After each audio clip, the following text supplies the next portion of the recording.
ఒక్క కూతురు మాత్రమే.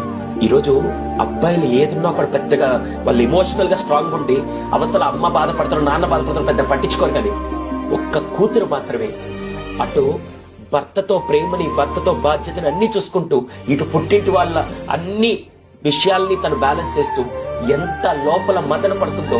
ప్రతి అమ్మాయి ఎవరైతే పెళ్లి చేసుకొని వచ్చారో అటు భర్త మాట కాదనకూడదు, ఇటు పుట్టింటి వాళ్ళని గడకేయకూడదు, మొత్తం కలిపి చేస్తూ నిజంగా hats off to all the women those are balancing this thing. అది ఒక్క కూతురు మాత్రమే చేయగలుగుతారు.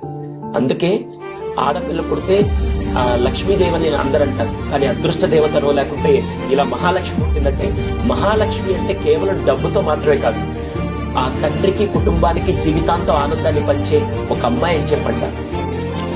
చెప్తుంటే కన్నీళ్ళు ఆగలేదు.